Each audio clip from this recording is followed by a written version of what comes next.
I'm going to go through my spinal wave progression, right? Just trying to get full flexion and extension of the spine.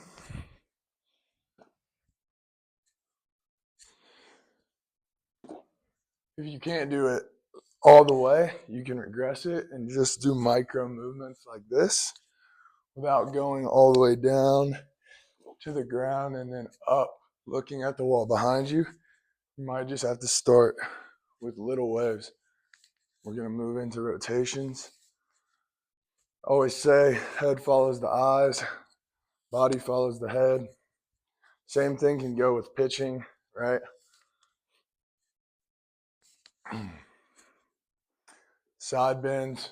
Here we're trying to keep this pelvis flat and we're trying to get down as low as humanly possible, just utilizing side bend or lateral flexion from the obliques. All right, now we're going to go through the same routine, wide stance.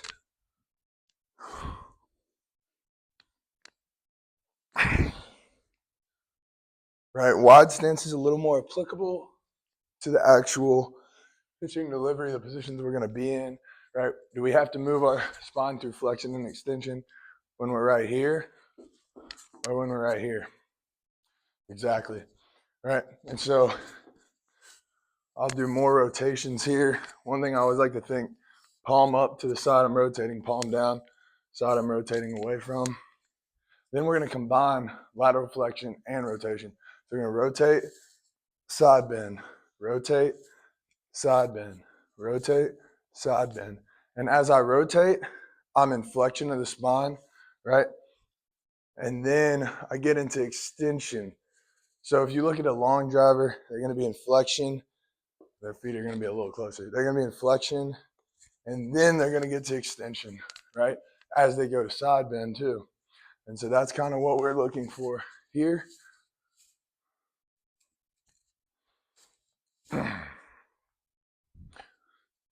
Now we're just gonna get the hips moving, right? So we're gonna let the pelvis dictate our upper half.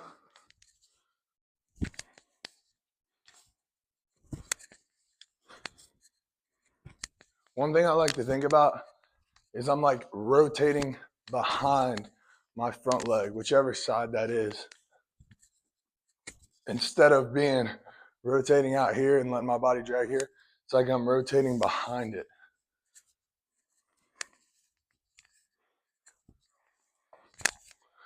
Sweet.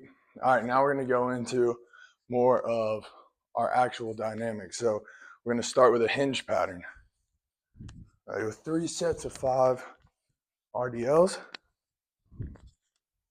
Then I go up, inchworm, walk it out, scapular upward rotation in this position.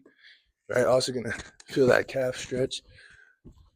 Touch the ground 3 times, and then I just repeat it 3 times.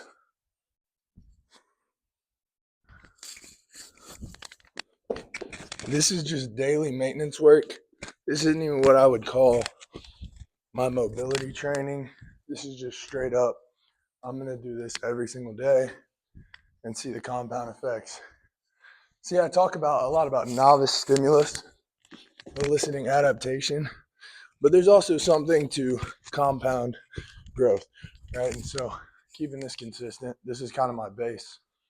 This is what I'm going to do every day, and then we're going to change everything else.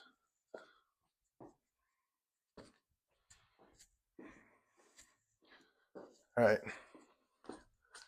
get the hips going, super simple.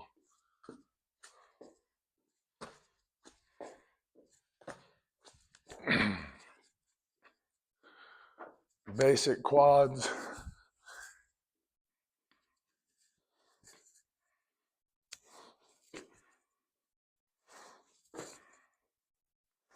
And with everything, I'm kind of cognizant of my spine, right? So like I'm flexion, I'm extension. I'm back to flexion, I'm back to extension. Flexion, extension, flexion, extension, flexion, extension. Single leg RDL, right? Why are we doing this? Because I want to further pattern the hinge, right? And we're going to do it unilaterally daily, right?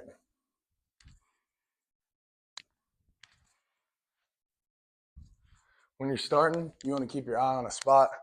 For me, I can kind of look anywhere and keep going with it because I built up to that.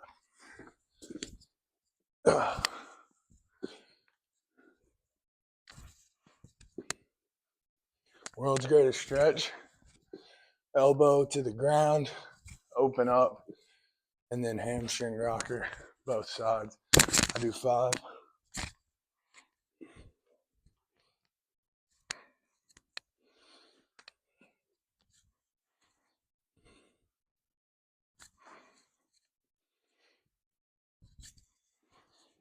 Then I'm gonna go Cossack squat. All that is, getting down into this deep range. Heels stay on the ground, chest stays up. I'm just working back and forth. Getting really comfortable down here.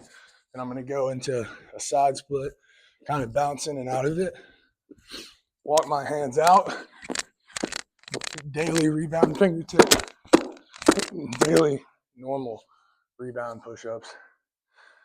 Then we're gonna go and kind of transition to a front split and switch back and forth. I'm gonna flip my hips. And we're gonna go deep squat, kind of an Ido Portal routine. Heels down, chest up, knees out. And I'm actively driving the knees out. I'm not pushing them out too much with my elbows. That's passive range. We want active range.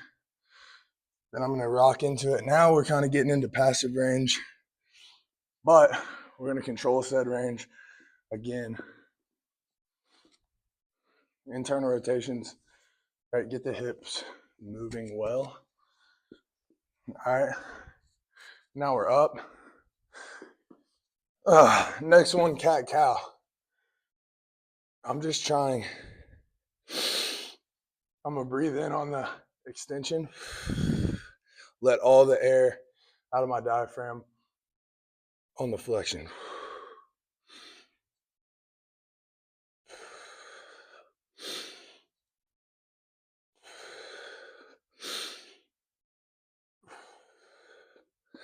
I'm gonna go over diagonal.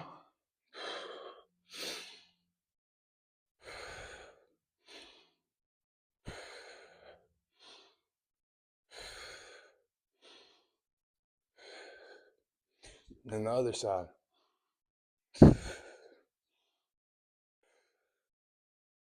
Right, what we're doing is adding side bend into the movement. So now it's not just flexion extension, it's flexion extension plus lateral flexion. Cool. Rocking groiner. I've just always liked this one. Kind of bouncing and out of it, or pulse. And then we're gonna move to hip 90-90. Gonna go down 10 times. Trying to get the head near the foot without cheating it too much with the cervical spine. Now we're gonna be up.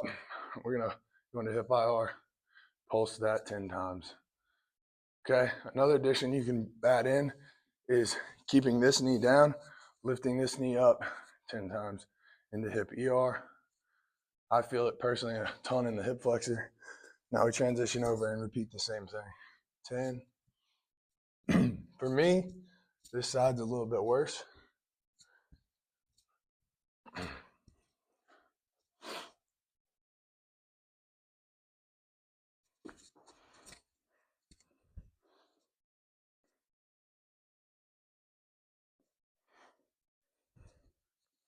All right, and then we're gonna go no hands, and we're gonna flip them. I'm trying to keep this knee down as I move that knee, and then vice versa. Almost like that feeling I want on the mound when I get pulled out of ER, right? It's not that I'm actively rotating this, it's that it gets pulled by the front leg rotating. That's kind of the feeling I'm looking for. Cool. We're gonna go into child's pose. Once again, I'm going to do it kind of like cat-cow, where I'm going to be here for a few, pulse in and out of it. And then I'm going to go to the side for a few, pulse in and out of it. Other side, pulse in and out of it. And a good cue for this is like, try to get the armpit to the ground. Now we're going to open it up, thoracic rotations.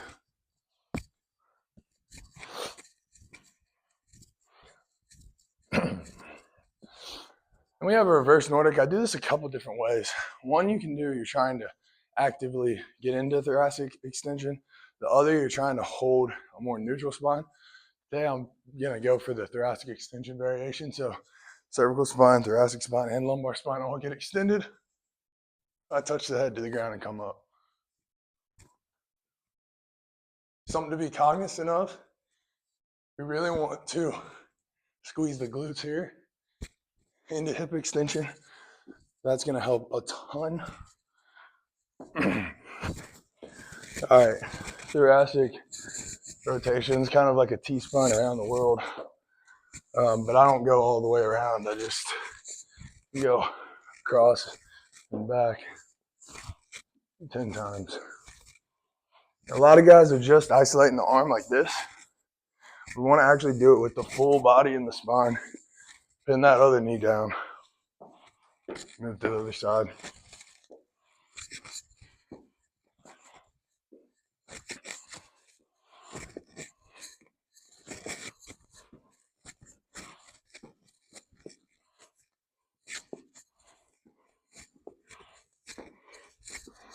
All right, now we're gonna roll back. Touch our feet behind our head, move them side to side. Once again, adding lateral flexion to thoracic flexion. And then I like to come up. Now we're good to start moving around